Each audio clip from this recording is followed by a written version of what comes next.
Welcome to today's discussion. I am so excited for you to join me as we discuss today's topic, which is how to invest in yourself, how to invest in your well-being, and the things that you need to stop doing so that you can have a life of peace and calmness, especially the peace and calmness that you deserve to feel and have internally and within yourself. So these habits are things that we're just used to doing because we've grown up doing these things, or we've grown up believing that these things are okay, and we may or may not be aware of how these beliefs may be holding us back, or how these habits are not causing us to live a life of peace, a life of calmness, and how we may be unintentionally self-sabotaging ourselves and our lives. So the first habit to stop doing is to stop being addicted to stress and pain. And this is something that a lot of people may not realize, but as humans, we are addicted to a certain level of stress in our lives. If you've caught yourself saying things like, this is too good to be true,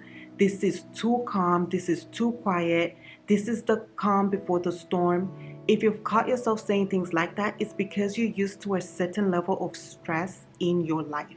And when you are out of that stress, it feels uncomfortable that there's a level of peace that's existing, and you start embracing for impact. You start waiting for the bad thing to happen, and you start looking for that thing versus resting in the peace and the calm that life is blessing you with. And when you start to catch yourself saying things like that because life is just too peaceful, it just feels too peaceful, you're waiting for something, stop yourself in that moment and start to reflect on why you are finding it difficult to relax, why you're finding it difficult to enjoy the peace that this moment is bringing you.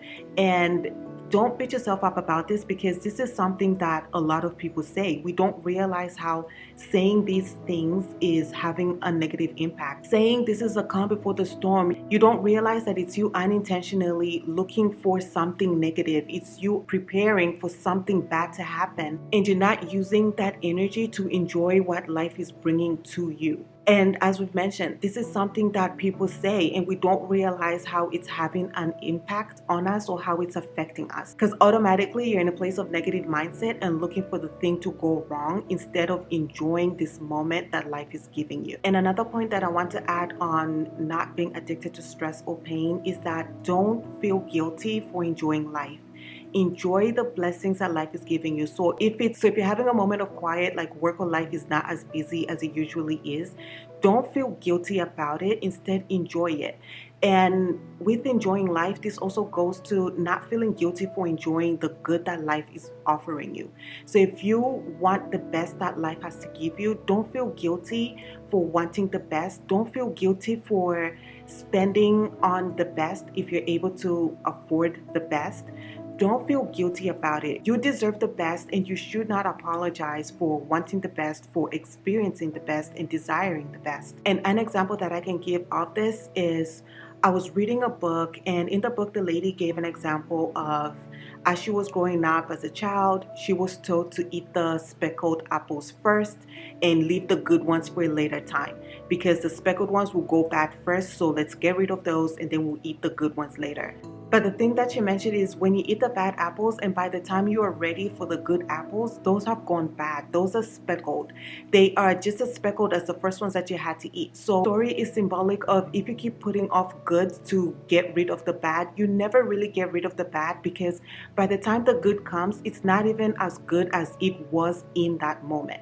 So don't feel guilty about enjoying the good that life is giving you. Take full advantage of the good, enjoy the good, and if you want to eat the good apples first, you deserve to do that, because you deserve the best that life has to give you, guilt-free. The next habit to stop doing is not doing things you love or not making time for fun. And this is a big one, because life gets busy and sometimes you don't realize how you are unintentionally neglecting your fun, how you're neglecting your hobbies, how you're neglecting yourself, because you're so focused on achieving things that life is asking you to do, life at home, whatever it may be. But the truth is, the people who are enjoying life are the people who are making time to enjoy life. So for your schedule for the week, be sure to include fun. Be sure to include the hobbies that you enjoy doing, the things that make you you.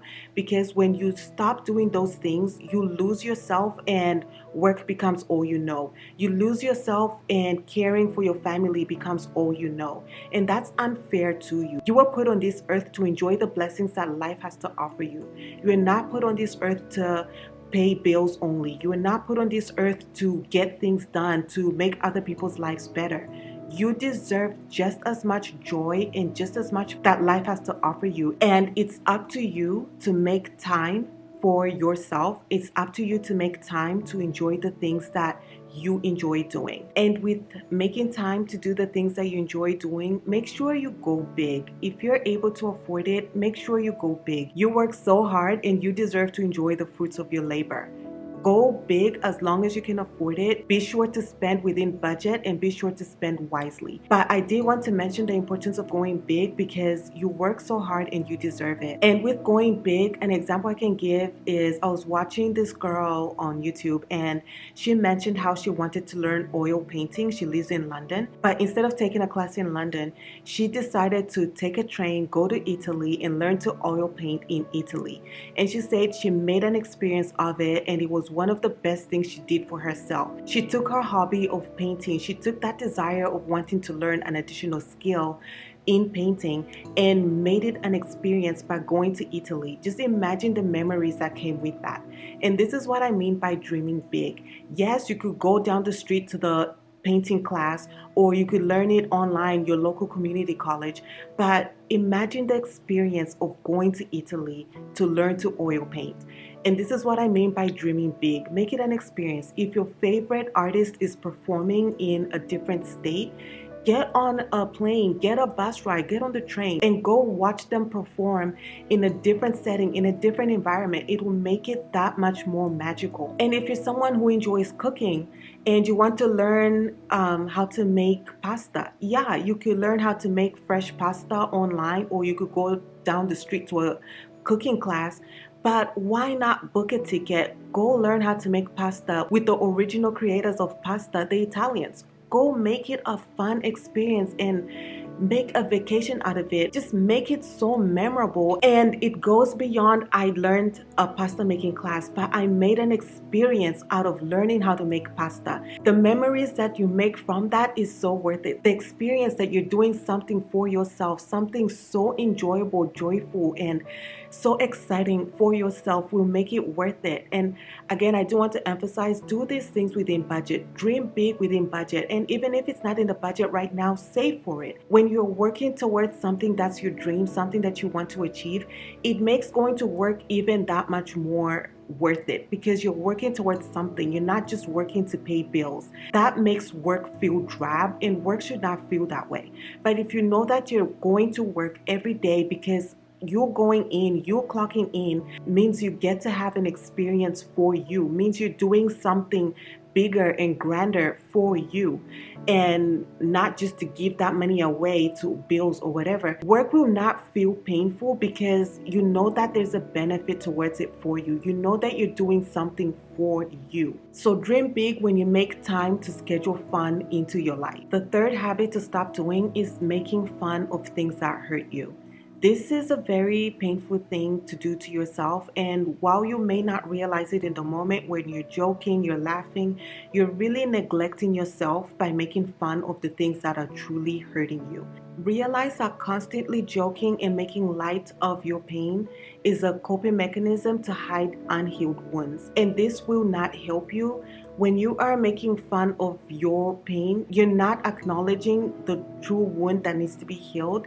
And the more that you make fun of it, the bigger that wound gets. And with joking about pain or mistreating yourself, I want to make the point that your subconscious does not know the difference between a joke and what is not a joke. Your subconscious does not have a filter, and it takes everything that you say so seriously and it takes it as truth.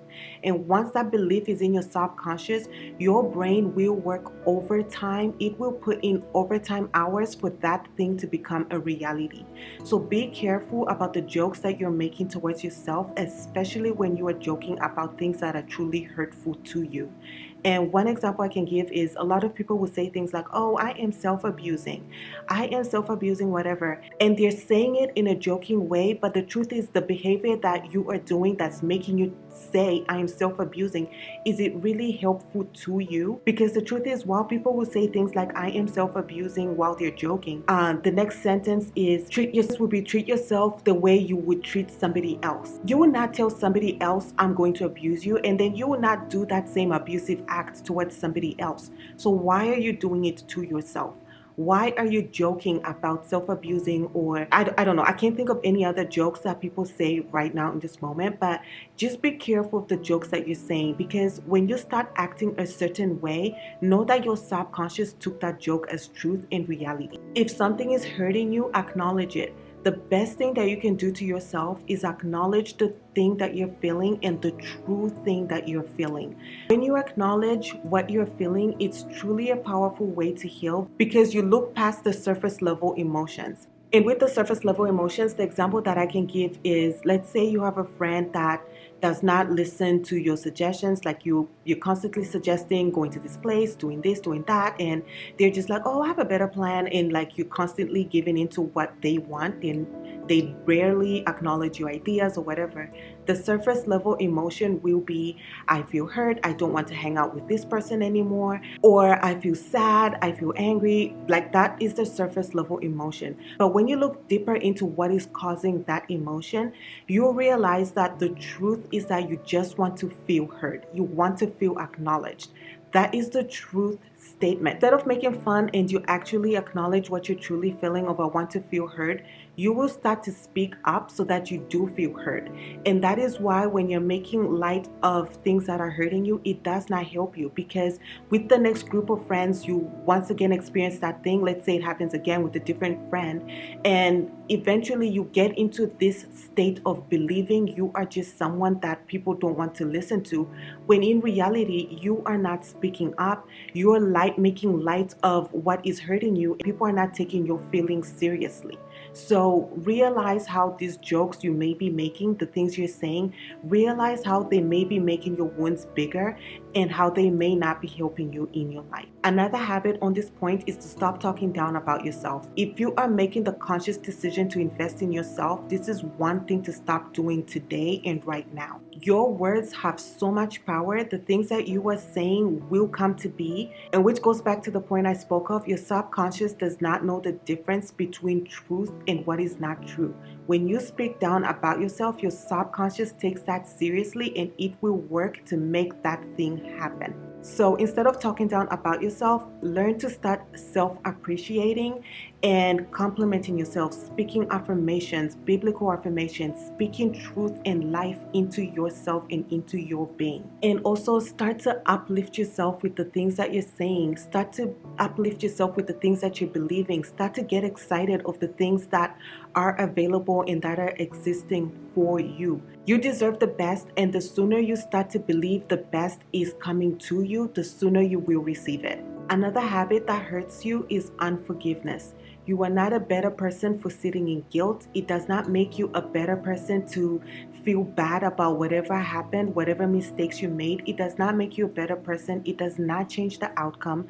And sitting in that is just taking away from you. The person you are is just negatively affecting you. It's negatively affecting the people around you, because people are not experiencing the best version of you when you are sitting in unforgiveness, when you're sitting in guilt and sadness. That is not the best version of you. The sooner you realize that sitting in unforgiveness is a form of punishment and that is preventing you from living your best life, the sooner you start to get rid of this habit. Forgive yourself for the mistakes you've made. Forgive yourself for not knowing better, and move on, because what needs you is the present. What needs you is the future. So be in the present so that you can have a better future for yourself. The next habit to stop doing is being too attached to outcomes, being attached to situations, being attached to people. When you're attached to people, outcomes, or situations, it puts you in a place where you are operating from a place of lack, or you're operating from a place of fear, and that starts to bring behaviors of desperation. That takes away the fun of what's available in this moment, because you're so attached to something going your way. Attachment is a form of control, and when you release control, you start start to enjoy what life has to offer you. So invest in yourself by practicing detachment. And this is easier said than done, especially when you're used to being attached to things, when you're used to the behavior of attachment, when you're used to controlling and trying to control outcomes, because being controlling gives you a sense of comfort. But practice detachment and things will start to come to you, and you start to have more peace within yourself because you're not working hard to control the narrative. You're not working hard no matter how hard you tried or no matter how much time you put in. There are just certain things in life you cannot control. And why I love this point is that detachment means you're releasing control and leaving the outcomes to what God and what life has to bring to you. And if you're someone that's struggling with detachment, just remember this quote: heaven is on your side. So even if life is making you let go of certain people or the outcome is not the way you thought, just remember that heaven is on your side. And those people that are gone, those outcomes that are not going the way you thought they would, it's for a purpose, it's for a reason, because better is coming. There's a better outcome that is meant for you. Where your destiny is, where God is leading you, is so much better than what you can think of right now. Remember that even though things are going out of your life, it's part of the plans to prosper you. Even though things are not going the way you intended for them to go, or sometimes things are coming to you that you don't necessarily want, if God has allowed it in your life, know that that is part of the plans to prosper you. So if you're struggling to release attachment, remember that scripture: God has plans to prosper you. Heaven is on your side. You will always get what is meant for you, and you will get bigger and better than what you've even asked for. Another behavior to release on the point of attachments is overthinking. Do not be attached to thinking about the past, thinking about outcomes, thinking about scenarios. That will only leave you on a hamster wheel of constant thinking and not taking action. And when you're not taking action, that leads to no results. That leads to a life that is stagnant, a life where you're not thriving, a life where you're just stuck on the hamster wheel of negativity and recycling the same thought over and over. And if it's something from the past, no matter how hard you think about it, no matter how much time you spend thinking about and overthinking about that thing, it will never change the outcome. The best thing you can do for yourself is just accept and move on. And with overthinking, if it's something that you are thinking about in the future and you can't make a decision, realize that the overthinking that you're doing is more of you finding a reason to not do that thing. It's more of you delaying yourself. It's a self-sabotaging habit of delaying yourself, because if you were overthinking on the positive spectrum of things, you're thinking of the positive things that will come by you taking action. You're thinking of the positive things that will come by you doing whatever it is you're overthinking about. You will not waste another second overthinking. You will start taking action. So when you're overthinking, realize that it's a form of self-sabotage, and you're staying on the hamster wheel to sabotage yourself by wasting time, wasting energy, or just finding a reason to not do it. Overthinking is a habit to let go of today. Another habit to stop being attached to is waiting for the perfect time. The perfect time does not exist. Now is the perfect time. Whatever it is that you want to do, whatever it is that you want to start, do it now. Now is the perfect time. This thought has come to you now in this moment, because now is the perfect time. And if it's something that you've been thinking about over and over, and you've just been telling yourself, I'll start one day, start now. That thought, that idea has not left your mind. It has not left your heart, because it's something that's meant for you to do. Stop waiting for the perfect time, because this is another form of self-sabotage, and you will miss the opportunities that the present moment has for you. And another thing to let go of while you're waiting for the perfect time is the thought of trying to be perfect to start. There's no such thing as perfection. Getting something done is better than waiting for the perfect time. Start now and you will perfect it during the process, because perfectionism will leave you in a cycle of self-criticizing. It will leave you in a cycle of looking for the negative things so that you have a reason to keep waiting. You have a reason to keep overthinking. And perfectionism will just lead you in a place where you're stuck. It will lead you in a place of stagnation, and it will not lead you to living a life that you deserve. And another point that I wanted to mention on the point of being attached to outcome, situations, or people is when you are so attached to a specific outcome or whatever it is, you may not realize that you will be unintentionally wishing harm on people. This does happen, and sometimes it's intentional, sometimes it's not intentional. So let's say, for example, you are desiring a promotion so badly and you are willing to get that promotion regardless of who you step on, regardless of what happens to your coworker or what happens to the person that's above you. That is not a good way to achieve your outcome, because you're just so hell bent on getting what you want regardless of what happens. And with unintentionally wishing harm on somebody, this could mean like maybe you're fantasizing about them going away, you're fantasizing about them being fired, you're fantasizing about, I don't know, just whatever bad thing happening to them. You are unintentionally wishing somebody harm. And this is the dangers of being so attached to an outcome, because it takes you out of character. You will not intentionally wish somebody harm, but you don't realize that you're wishing harm by fantasizing. You're wishing harm by secretly wishing something would happen so you can get that thing. Jealousy, envy, unforgiveness, being bitter, those things will lead you to wishing harm, or sometimes even doing harm to people, because you're just that hell-bent on getting whatever your outcome is. That is not a good way to live. And even if you got that outcome, God will not bless it. It will come with so much bad luck that you will wish you didn't even have it because of the way you went about getting it. So be careful with being so attached to outcomes, people, or situations, or whatever else, because you don't want to receive something from negative behaviors, but you want to receive something because it's meant for you. The things that are meant for you will come to you. The saying, if you chase butterflies, they will fly away, but instead be a beautiful garden and they will come to you. So don't be so attached to things that you are chasing and you get them by any means necessary. Do not become that person. Instead, be a beautiful garden, build a beautiful life inside and externally, and the things that are meant to you will come to you. Trust God to bring the things that are meant to you, and He'll bring them in the most beautiful, miraculous way. The next habit to stop doing is complaining. Sometimes you don't realize that you're complaining, but when you try to be aware of the things that you are speaking, you start to pick up in the ways that you're complaining, intentionally or unintentionally. With complaining, it is such a draining habit, both for you and the people that are listening to you.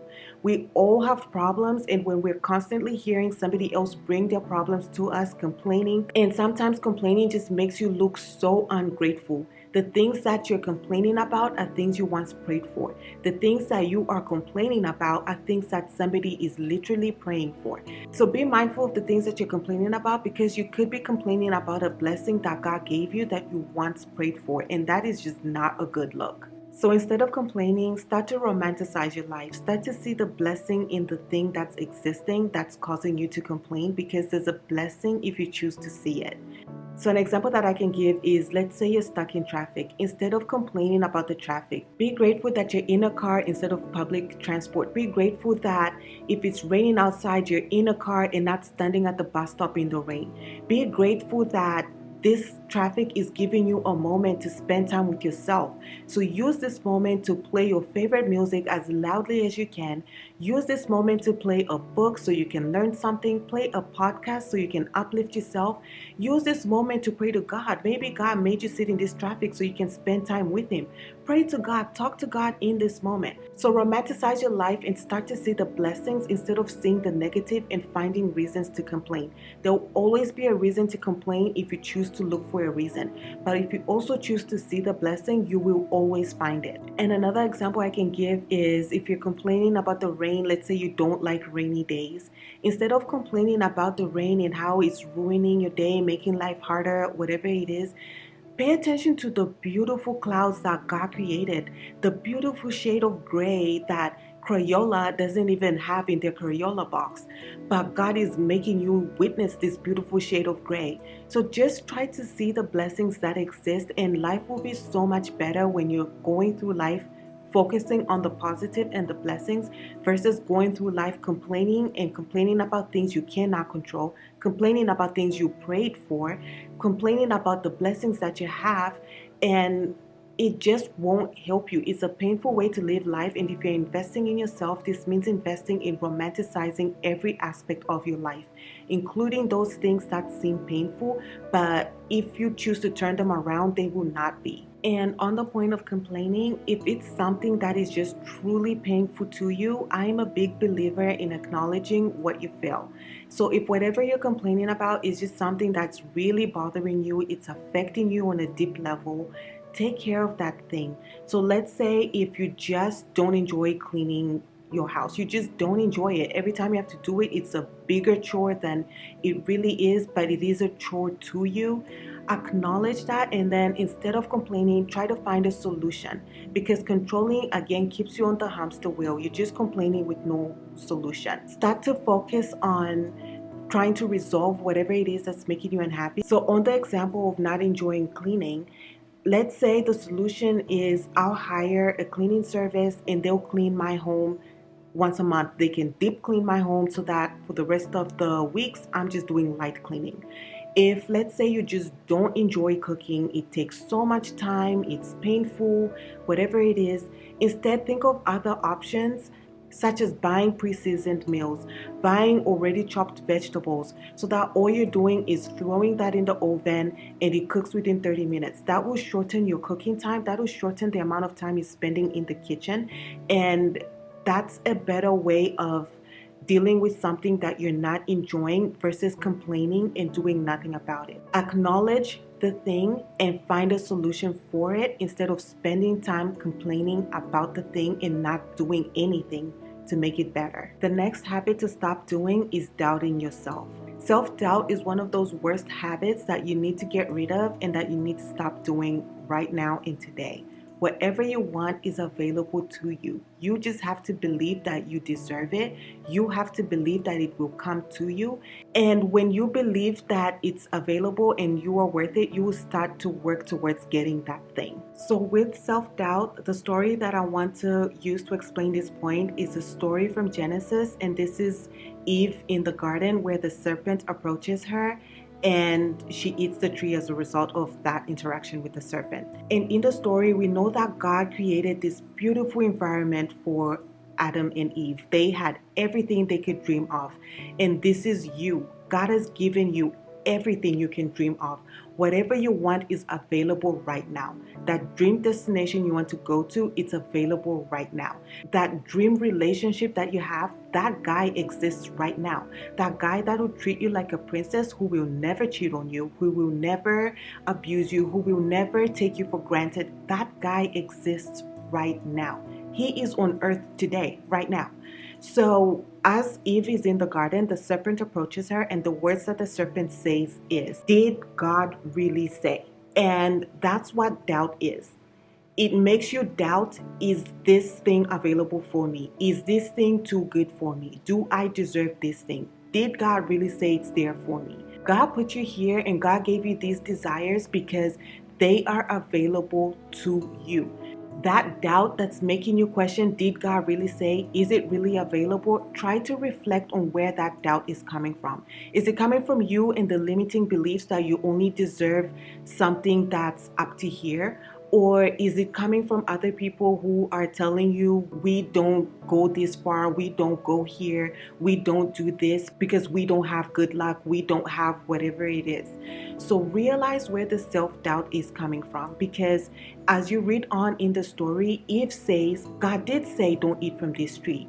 But the more that she sat and thought on the words of did God really say, the more she entertained the serpent, the more you entertain the thoughts of doubt, the more you convince yourself to eat that tree. You self-sabotage your life because of the self-doubt, because you're entertaining self-doubt thoughts, and that leads to you eating the fruit of self-doubt. That leads to you self-sabotaging your life in that way. And we know that in the story, she eventually gives the fruit to Adam.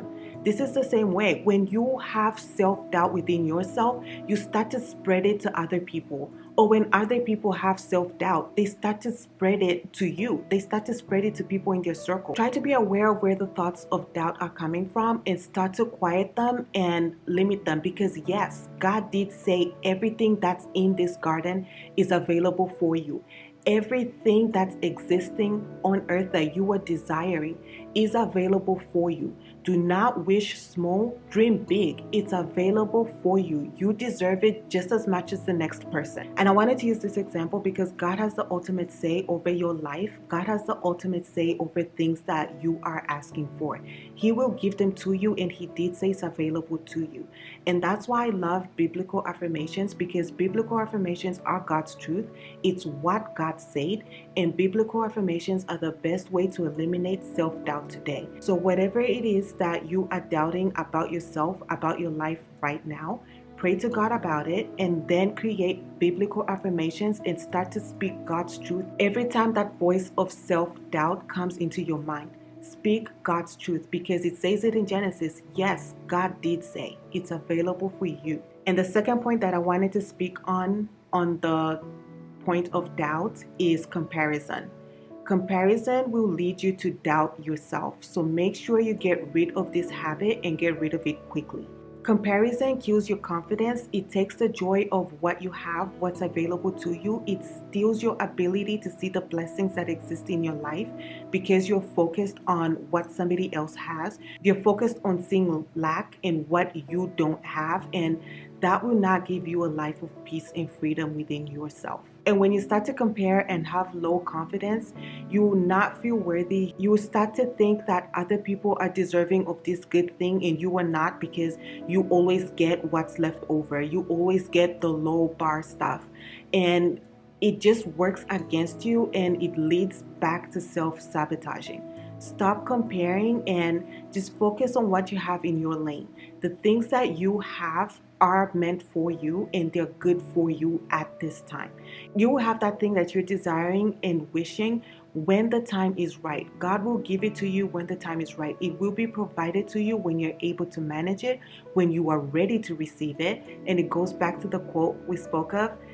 When you are not chasing, it will come to you. Just work on being a beautiful garden, and those things that you want will come to you. And on the point of comparison, start to take life an hour at a time, a day at a time, so that you're not living in the future. Because if, for example, God said you have 1 hour of life, after this hour, nothing more.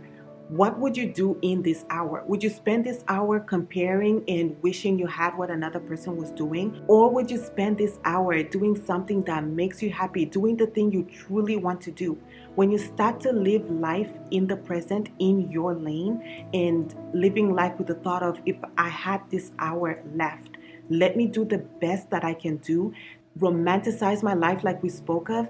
Let me romanticize my life and do the thing I just want to do, the thing that makes me smile, the thing that makes me happy, and let me just enjoy this hour. When you start to live life like that, it will become a habit, and eventually you start living life by that day. Let me just spend this day doing what I want to do. Let me spend this day focused on me, prioritizing me. Next thing you know, you're living a month like that, and then your life would just become that way. So that's one suggestion I can give on how to stop living a life of comparison, is just to focus on yourself and do the best for yourself in that day, in that hour, and that will lead to you living the best life that you deserve to live. And the final habit to stop doing, that we will discuss in this video, is living in superstition. And superstition, when you're living a life of fear, or you're living a life of seeing bad luck, waiting for bad luck things to happen, it does not enrich your life. It does not give you a life of peace. Instead, it promotes chaos, it promotes sadness, it promotes depression, and we are not investing in any of those things. Investing in yourself means investing in a life that is abundant, a life that is thriving, a life that has promise of success and nothing less than that. So get rid of superstition, and one way that you can get rid of superstition is to turn that belief into a positive belief. So if you believe that this superstition has the power to bring you bad luck, turn it around and use this superstition to bring you good luck instead. So for example, let's say the common superstition that most of us know is Friday the 13th is the day of bad luck. First of all, who decided that? Who determined that? The Bible does not say Friday the 13th is a day of bad luck. Why do we as humans make these rules and then accept them as truth and live that way?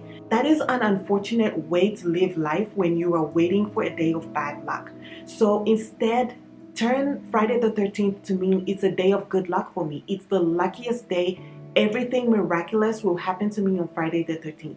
And see how you carry yourself in that day compared to everybody else that's continuing to believe in that superstition. So whatever other superstitions may exist in your life, ignore them, stop believing in them, or turn them around and start to make them believe that they are bringing good luck in your life instead. And it's the same way with children. When children lose a tooth, they are excited because they believe that losing this tooth means good luck. So think about it. If we told children losing your tooth means the tooth fairy is bringing bad luck, losing your tooth means you will be made fun of until that tooth grows in, they will be depressed, they will be miserable. Think of how they will carry themselves. So why are we as adults choosing to believe in these terrible superstitions that are not helping us at all? If you are going to give a belief power, choose to give it power to bring good into your life. You have the power to change the narrative in your life. You have the power to change your beliefs in your life. And the reason why I love this point about changing the narrative and changing the beliefs in your life is because you are magnetic. You have the power to bring positivity into your life just as much as you have power to bring negativity into your life. And with being magnetic, when you are believing in positive, you bring positive things. When you're believing negative, you bring negative things. Think of how if you start off your day, let's say somebody cuts you off in traffic and you choose to be so negative and toxic about it. You're complaining about it the whole morning. You're telling everybody about how this person cut you off in traffic, how it made you mad, and you're just carrying that anger. Then you go to lunchtime and you somehow manage to go to the person who it's his first day, he's making sandwiches for the first time on the job, and he messes up your sandwich. You've attracted one more thing that will make you angry. That's another thing that you have to complain about for the rest of the day. So now you have two things you're complaining about. You carry on complaining about those things. It's an even stronger magnetic field to attract even more negative things. And that's how you end up having a bad day. Whereas you could just let the person cut you off in traffic and go about your day. Choose to not take it personal and just go about your day. Let them be. Whatever they have going on is making them drive that way. You just carry on and live your life and focus on what the blessing of the day has for you. When you carry yourself that way, you attract good into your life, and the rest of the day will just be good. It'll just go the way it was meant to go instead of it being more painful than it needed to be. So I wanted to give this example because when things keep going wrong in the day, try to pay attention to what your mood is, what your thoughts are, and how you're unintentionally attracting things that are not making you have a good day. And not to keep driving the point on being magnetic, but I just want to make sure you understand the power that you have, just how powerful you are. Because if you think on a scientific level, we human beings, we are made from the substances that made the earth, the substances that make the stars, that make the moon, and these things carry a magnetic field. So we also carry a magnetic field. We have some magnetic field around us. It's very small, but we do. And this is how EKGs work. They work with the electromagnetic field around the heart, and that is evidence of you being magnetic. So when you say the affirmation, I am magnetic, you literally are. It's scientifically proven. And that's why I want you to understand that saying negative things will never give you a negative life, because you're literally attracting negative things. So the better way to be in life is just to have an eye that sees the positivity, that sees the blessings, an ear that hears blessings, and letting things go, not taking things personal, making time to enjoy life so that you are not feeling like life is painful because you're just focused on getting things done, making life better for other people. But instead, try to be a positive person within yourself, and that will attract positivity within your life. So I really hope this video was eye-opening and a reminder of and how these things that are common in our everyday could sometimes be leading us to self-sabotage or to live a life where we're keeping ourselves in stagnation or negativity. I hope that it was eye-opening, and I hope that you enjoyed this video. As always, I truly enjoy spending time with you, and I will see you in the next video. Bye. Thank you again for watching my video. I wanted to say, take a moment to check out my online jewelry store, Pretty Dainty. It is faith-based jewelry that is both elegant and beautiful, and when you wear it, it is a reminder of God's love and His promises for us and His plans for our lives. I will link the website below, and happy shopping. With lots of love, Nia.